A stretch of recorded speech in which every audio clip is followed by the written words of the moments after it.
ఓం అస్మద్గురుభ్యో నమః. జై శ్రీమన్నారాయణ. విష్ణోర్నామ సహస్రస్య వేదవ్యాసో మహాన్ ఋషిః ఛందోనుష్ఠుప్తథా దేవః భగవాన్ దేవకీసుతః. వేదవ్యాస మహర్షి అందించినటువంటి విష్ణు సహస్రనామ స్తోత్రం చాలా గొప్ప స్తోత్రం. ఈ స్తోత్రంలో వేదవ్యాస మహర్షి కూర్చున్నటువంటి నామాలన్నీ కూడా ఆయా అవతారములలో ఋషులు మొదలైనటువంటి భక్తులందరూ కూడా భగవంతుణ్ణి కొనియాడినటువంటి నామములు. అంటే భగవంతుడి యొక్క వైభవాన్ని తెలియజేస్తూ భగవంతుడికి ఇచ్చినటువంటి పేర్లు అన్నమాట. ఋషులు తమ తపశ్శక్తి చేత మంత్రాల్ని పొందారు. ఆ మంత్రాల్ని మనకి అందజేశారు. వేదం అనేటువంటిది ఋషుల ద్వారా లోకానికి అందిందనమాట. మరి ఆ విధంగా ఋషుల చేత పొందినటువంటి ఆ మంత్రాలు ఏ ఋషుల చేత మనకి అందింపబడ్డాయి, ఆ మంత్రాలన్నీ కూడా ఏ ఛందస్సులో ఉన్నాయి, వీటన్నిటినీ మనం ముందుగా తెలుసుకోవాలట. ఎందువల్లంటే ఈ విష్ణు సహస్రనామంలో వ్యాస మహర్షి కూర్చున్నటువంటి నామములన్నీ కూడా ఋషుల చేత చేసినటువంటి నామాలు. అయితే ఆ నామములన్నింటిలోనూ కూడా పరమాత్మ యొక్క కళ్యాణ గుణములు అనేటువంటివి వివరించబడ్డాయి. ఈ నామముల్లో ఉండేటువంటి అర్థాన్ని మనం తెలుసుకోవడానికి ముందు అసలు ఈ విష్ణు సహస్రనామ స్తోత్రం ఎవరి గురించి ప్రతిపాదిస్తోంది, ఈ విష్ణు సహస్రనామ స్తోత్రాన్ని మనకు అందించినటువంటి ఋషి ఎవరు, ఈ విష్ణు సహస్రనామ స్తోత్రాన్ని అనుసంధానం చేసుకోవడం వల్ల మనకు కలిగేటువంటి లాభం ఏమిటి, ఇవన్నీ కూడా మనకు తెలియచేయటం కొరకు ఈ విష్ణు సహస్రనామ స్తోత్రానికి ప్రారంభంలోనూ చివరిలోనూ కూడా ఈ విష్ణు సహస్రనామ స్తోత్రంలో ఉండేటువంటి నామముల చేత కొనియాడబడేటువంటి భగవంతుడి యొక్క గుణముల యొక్క వైభవాన్ని ప్రతిపాదిస్తూ వాటిలో ఉండేటువంటి సద్భావాన్ని దృఢీకరించి మధ్యలో అంటే ఆ పరమాత్మ యొక్క నామ అనుసంధాన సమయంలో ఆ నామముల చేత కొనియాడబడేటువంటి గుణాలను కూడా స్మరించండి అని ఈ నామములన్నీ కూడా గుణస్మారకములు, అంటే పరమాత్మక కళ్యాణ గుణాన్ని స్మరింపజేసేటువంటివి అని చెప్తున్నారన్నమాట. విష్ణోర్నామ సహస్రస్య వేదవ్యాసో మహాన్ ఋషిః ఛందోనుష్ఠుప్తథా దేవః భగవాన్ దేవకీసుతః. ఈ విష్ణు సహస్రనామంలో చెప్పబడినటువంటి నామములన్నీ కూడా సాక్షాత్తు దేవకీదేవి యొక్క కుమారుడిగా చెప్పబడేటువంటి కృష్ణ పరమాత్మ వైభవాన్ని తెలియజేస్తున్నాయి. ఈ విష్ణు సహస్రనామ స్తోత్రం అనుష్ఠుప్ ఛందస్సులో అమరి ఉన్నది అని చాలా చక్కగా ఈ శ్లోకంలో మనకి తెలియజేస్తూ ఉన్నారు. ఈ విష్ణు సహస్రనామ స్తోత్రంలో ప్రతి నామం కూడా దాన్ని అనుసంధానం చేసేటువంటి వారికి కావాల్సినటువంటి ఫలితాన్ని ఇప్పించి పెట్టేటువంటి సామర్థ్యాన్ని కలిగి ఉన్నటువంటిది. మొత్తం విష్ణు సహస్రనామ స్తోత్రం మొత్తం చదవక్కర్లేట. ఆ విష్ణు సహస్రనామ స్తోత్రంలో ఒక్క నామాన్ని మనం అనుసంధానం చేసినా ఆ నామం మనకు కావలసినటువంటి ఫలితాన్ని ఇప్పించి పెడుతుంది. అంత గొప్ప స్తోత్రం ఈ విష్ణు సహస్రనామ స్తోత్రము అని ఋగ్వేదంలో ఒక మంత్రం తెలియజేస్తూ ఉన్నది. నామచిద్వక్తన నామచిద్వివక్తన అనేటువంటి ఋగ్వేదంలో ఉండే మంత్రం ఈ విష్ణు సహస్రనామ స్తోత్రంలో కేవలం ఒక్క నామమే ఉచ్చారణ మాత్రం చేత సకల ఫలాన్ని ఇచ్చేటువంటి వైభవాన్ని తెలియజేస్తుంది అని చెప్తున్నారన్నమాట. అయితే ఈ విష్ణు సహస్రనామం యొక్క వైభవాన్ని, దాంట్లో ఉండేటువంటి అర్థాల్ని కూడా స్తోత్రం చేద్దాము అని చెప్పి వ్యాస మహర్షి తన యొక్క శిష్యులతో కలిసి ఈ నామములతోనే భగవంతుని స్తోత్రం చేశాట. ఏమని స్తోత్రం చేశాడు? ఓ గురువర్యా, నాకు ఈ నామముల యొక్క అర్థాన్ని వివరించవలసింది. చతుర్ముఖాదులకు కూడా ప్రభు అయినటువంటి హరి యొక్క వైభవాన్ని శ్రద్ధతో వినాలనుకుంటున్నాను నేను. అందువలన ఓ ఆచార్యవర్య, మాకు ఈ విష్ణు సహస్రనామంలో ఉండేటువంటి ఆ నామం యొక్క అర్థాన్ని మాకు కృప చేయవలసింది. ఎందుకంటే ఈ నామం చేత చెప్పబడేటువంటి వాడు ఎవరండి అంటే సాక్షాత్ చతుర్ముఖ బ్రహ్మ మొదలైనటువంటి దేవతలను కూడా ప్రభువుగా చెప్పబడేటువంటి హరి. వాటిని నాకు తెలియచేయి అని సాక్షాత్ వ్యాస మహర్షి శిష్యులతో కలిసి తమ గురువుగారిని ప్రార్థన చేశాట. అంతేకాదు ధృతరాష్ట్రుడు కూడా సంజయుణ్ణి ఈ విష్ణు సహస్రనామంలో ఉండేటువంటి అర్థాన్ని వివరించమని కోరాట. భూయో మే పుండరీకాక్షం సంజయ చక్ష్వ పృచ్ఛతే నామకర్మార్థ విత్తాత ప్రాప్నుయాం పురుషోత్తమం. సంజయ, ఓ సంజయ, నాకు నీవు భూయ మరల భగవంతుడి యొక్క నామంలో ఉండేటువంటి అర్థాలని, అద్భుతమైనటువంటి గుణచేష్టితల్ని నా తెలియజేయవలసింది. నీకు బాగా తెలుసు కదా భగవంతుడి యొక్క అద్భుతమైన చేష్టతముల గురించి, ఆయన స్వరూప స్వభావాల గురించి నువ్వు బాగా తెలిసినవాడు కాబట్టి భగవంతుడి యొక్క నామ వైభవాన్ని, ఆయన చేష్టితాల్ని ఓ సంజయ నువ్వు ఇంకోసారి నాకు ఈ విష్ణు సహస్రనామ స్తోత్రంలో ప్రతిపాదించబడినటువంటి అర్థాన్ని, పుండరీకాక్షుడి వైభవాన్ని వివరంగా తెలియజేయవలసింది. అలా తెలియజేయడం చేత నేను నామకర్మార్థ విత్తాత ప్రాప్నుయాం పురుషోత్తమం, ఆ విష్ణు సహస్రనామంలో ఉండేటువంటి పుండరీకాక్షుడి యొక్క నామ అర్థాన్ని తెలుసుకుని, ఆ వైభవాన్ని తెలుసుకుని నేను ఆ పురుషోత్తముని యొక్క అనుగ్రహాన్ని పొందుతాను అని ధృతరాష్ట్రుడు కూడా సంజయుణ్ణి అడిగినట్టుగా ఈ విష్ణు సహస్రనామం యొక్క అర్థాన్ని తెలియజేయమని, దాంట్లో నిమ్మిడి ఉన్నటువంటి భగవత్ తత్వాన్ని, భగవత్ స్వరూప స్వభావాల్ని తెలియజేయమని చెప్పటం చేత ఈ స్తోత్రం చాలా గొప్ప స్తోత్రము అని మనకు తెలుస్తుంది. వేద వాక్యాల్ని మన పెద్దలు 5 విధాలుగా విభజించారట. విధి, మంత్ర, నామధేయ, అర్థవాద, నిషేధ అని ఈ 5 రూపములలో 5 విధములుగా శాస్త్రవేత్తలు మంత్రాలను విభజించారు. అందులో అసలు మంత్రములు, వేదవాక్యాలన్నింటినీ కూడా 5 విధములు. కొన్ని వేదవాక్యాలు విధిని తెలియజేసేటువంటి వాక్యాలు, కొన్ని వేదవాక్యములు మంత్రములతో కూడి ఉన్నటువంటివి, కొన్ని వేదవాక్యాలు భగవంతుడి యొక్క పేర్లను తెలియజేసేటువంటివి, కొన్ని వేదవాక్యాలు అర్థవాదములు, కొన్ని వేదవాక్యాలేమో నిషేధించేటువంటి వాక్యం, అంటే ఇది చేయకూడదు అని చెప్పేటువంటివి. అందులో మంత్రములు అనేటువంటివి ఏమిటంటే కర్తవ్యాంశాన్ని స్మరింపజేసేటువంటి వాక్యాలనే మంత్రములు అని అంటారు.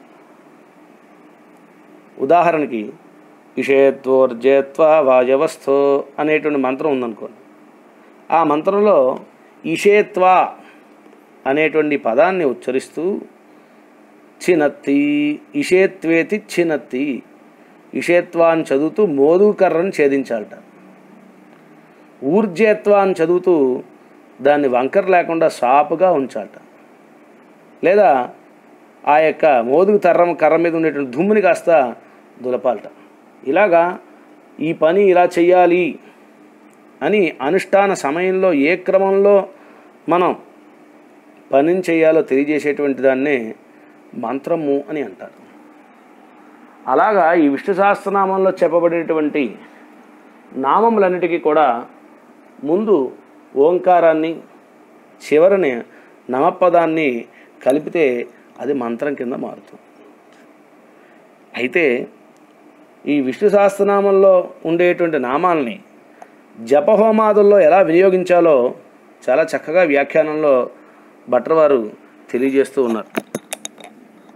ఈ విష్ణు సహస్రనామంలో ఉండేటువంటి ఒక్కొక్క నామమే మనకి సకల ఫలాలను ఇచ్చేటువంటిది.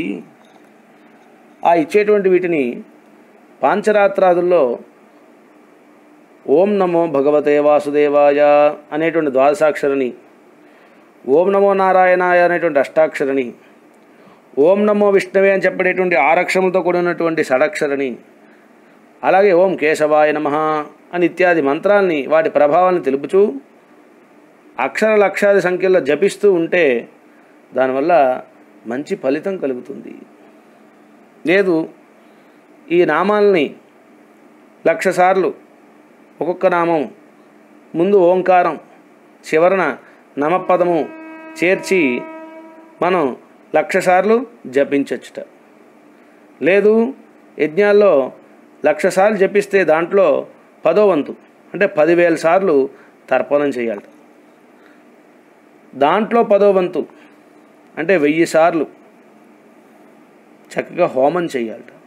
అలా చేస్తే మనకు కావలసినటువంటి ఫలాలన్నీ కూడా సిద్ధిస్తాయి అని భట్రవారు ఈ విష్ణు సహస్రనామంలో ఉండేటువంటి నామాల్ని జపహోమాదుల్లో ఎలా వినియోగిస్తారు అనేటువంటి దాన్ని తెలియజేస్తూ ఉన్నారు. ఈ విధంగా తెలియజేసిన తర్వాత మనకి చెప్తున్నారు, అస్య శ్రీ విష్ణోః దివ్య సహస్రనామ స్తోత్ర మహామంత్రస్య శ్రీ వేదవ్యాసో భగవాన్ ఋషిః అనుష్ఠుప్ ఛందః శ్రీ మహావిష్ణు పరమాత్మ శ్రీమన్నారాయణో దేవత అమృతాంశోద్భవో భానుతి బీజం దేవకీనందన స్రష్టేది శక్తి ఉద్భవ క్షోభనో దేవ ఇతి పరమో మంత్ర శంఖభృన్నందకీ చక్రీదకీలకం సార్ంగదన్వాగదాధర ఇత్యస్త్రం రథాంగపానిరక్షోభ్య ఇతి నేత్రం త్రిసామాసామగస్సామేతి కవచం ఆనందం పరబ్రహ్మేతి యోనిః ఋతుస్సుదర్శన కాలైతి దిగ్బంధః శ్రీ విశ్వరూప ఇతి ధ్యానం శ్రీ మహావిష్ణు కైంకర్యరూపే శ్రీ సహస్రనామ జపే వినియోగః. ఈ విష్ణు సహస్రనామం ఎందుకు జపిస్తున్నామండి అంటే పరమాత్మకి వాచికా కైంకర్యం చేసుకోవడం గురించి వినియోగిస్తున్నాము అని ఈ వాక్యం తెలియజేస్తూ ఉంది. అయితే ఈ విష్ణు సహస్రనామం అనేటువంటిది ఒక గొప్ప మహామంత్రంగా చెప్పచ్చు. స్తోత్ర రూపంలో ఉండేటువంటి ఒక మహామంత్రము. ఈ స్తోత్ర రూపంలోని మహామంత్రాన్ని మనకు అందించిన వాడు ఎవడు? శ్రీ వేదవ్యాసో భగవాన్ ఋషిః. వేదవ్యాసుడైనటువంటి భగవాన్దే వ్యాస మహర్షిలాగా అవతరించాడా అన్నట్టుగా వేదవ్యాస మహర్షే ఈ విష్ణు సహస్రనామ స్తోత్రాన్ని మనకు అందించినటువంటి వాడు. ఈ స్తోత్రం అంతా కూడా అనుష్ఠుప్ ఛందస్సులో ఉంది. ఈ స్తోత్రం అంతా కూడా పరమాత్మ అయినటువంటి అన్నిట్లోనే వ్యాపించి ఉండేటువంటి శ్రీమన్నారాయణుడు అనేటువంటి ఆ మహానుభావుని గురించి తెలియజేస్తూ ఉన్నది. ఈ విష్ణు సహస్రనామంలో ఉండేటువంటి ఒక్కొక్క నామం కూడా అమృతం లాంటిది. అమృతమైనటువంటి అనుభవాన్ని అంటే ఒక అమృతాన్ని అనుభవిస్తూ ఉంటే అది ఎంత హాయిగా ఉంటుందో అంతకన్నా గొప్ప అమృతం విష్ణు సహస్రనామ స్తోత్రం. ఎందువల్ల ఈ విష్ణు సహస్రనామ స్తోత్రం అంతా కూడా నారాయణ గురించి తెలియజేస్తుంది. నారాయణకు వైభవం తెలియజేస్తూ ఆళ్వార్లు అంటారు, ఆరావముదే. భగవంతుడు ఎటువంటి వాట? అముదు అంటే అమృతం. ఎట్లాంటి అమృతం? ఆరాధ అమృతం అంటే తృప్తి చెందనటువంటి అమృతం సాక్షాత్తు భగవంతుడు శ్రీమన్నారాయణ. అటువంటి తృప్తి చెందనటువంటి అతృప్తామృతమైనటువంటి భగవంతుడి యొక్క వైభవాన్ని గురించి ఈ విష్ణు సహస్రనామ స్తోత్రం తెలియజేస్తూ ఉన్నది. ఇది ఎవరి గురించో చెప్పట్లేదు, సాక్షాత్తు దేవకీ నందుడైనటువంటి కృష్ణ పరమాత్మ ఆయనకు వైభవాన్ని తెలియజేస్తోంది, ఆయనకు ఉండే శక్తి సామర్థ్యాల్ని తెలియజేస్తూ ఉన్నది. ఆయన ఎలా ఉంటాడండి? శంఖచక్రాల్ని ధరించి ఉంటాడు, శార్ంగము గద మొదలైనటువంటి అనేక ఆయుధాల్ని ధరించి ఉంటాడు. అంతేకాకుండా ఆయనకు పాదార విందములు అనేకమైనటువంటి చిహ్నములతో కూడి ఉంటాయి. శంఖము, చక్రము, రథము ఇలాగా అనేక రకాల చిహ్నాల్ని కలిగి ఉంటాయి సాక్షాత్తు పరమాత్మ యొక్క పాదార విందములు. ఇట్లాంటి వైభవం కలిగినటువంటి ఆ పరమాత్మ యొక్క విశ్వరూపాన్ని తెలియజేసేటువంటిదే ఈ విష్ణు సహస్రనామ స్తోత్రం. అటువంటి విశ్వరూపధారి అయినటువంటి ఆ పరమాత్మని మనం ధ్యానం చేద్దాము. ఎలా ధ్యానం చేద్దాం? ఎలాగ ఆయనకు వైభవాన్ని అనుభవిద్దాం? ఇదిగో విష్ణు సహస్రనామ స్తోత్రం అనేటువంటి రూపంలో ఆ పరమాత్మ యొక్క వైభవాన్ని మనం అందరూ కూడా అనుభవించేద్దాము అని దీంట్లో మనకి తెలియజేస్తూ ఉన్నారన్నమాట. మహామంత్ర స్వరూపమైనటువంటి ఈ విష్ణు సహస్రనామ స్తోత్రానికి వేదవ్యాసుడు మహర్షి. అంటే దీని ప్రభావాన్ని మనకి సాక్షాత్కరింపజేసినటువంటి ద్రష్ట ఎవరండి అంటే, దర్శింపజేసినటువంటి వాడు వేదవ్యాస మహర్షి. ఈ స్తోత్రం 4 పాదాలని కలిగి, ప్రతి పాదంలోనూ 8 అక్షరాలు కలిగి, మొత్తం 32 అక్షరాలు కలిగినటువంటి అనుష్ఠుప్ ఛందస్సులో ఈ విష్ణు సహస్రనామ స్తోత్రం ఉంది. ఇందులో ప్రతిపాదించబడినటువంటి దేవత ఎవరండి అంటే, దేవకీ దేవి యొక్క నందనుడిగా చెప్పబడేటువంటి భగవాన్ శ్రీ మహావిష్ణువే విష్ణు సహస్రనామ స్తోత్రంతో ప్రతిపాదించబడేటువంటి దేవత. అమృతాంశోద్భవ భాను అనేటువంటి నామద్వయం ఈ విష్ణు సహస్రనామ స్తోత్రానికి బీజము.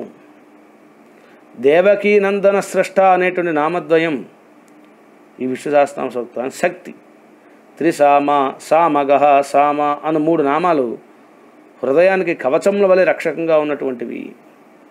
సర్వోపద్రవ నివారణ రూపమైనటువంటి శాంతి కొరకు, అంటే అన్ని రకాలైన ఉపద్రవాల్ని నివారించడం కొరకు ఈ విష్ణు సహస్రనామ స్తోత్రాన్ని మనం జపించాలి అని చాలా చక్కగా మనకి ఈ శ్లోకాల్లో మనకి తెలియజేస్తూ ఉన్నారు. సర్వవ్యాపి అయినటువంటి, జయశీలుడైనటువంటి, సర్వసమర్థుడైనటువంటి, సర్వనియామకుడైనటువంటి ఆ పరమాత్మ పలు రూపముల్లో వచ్చి రాక్షస వర్గానంతటినీ కూడా నశింపజేసేటువంటి వాడు. ఆయనే పురుషోత్తముడు.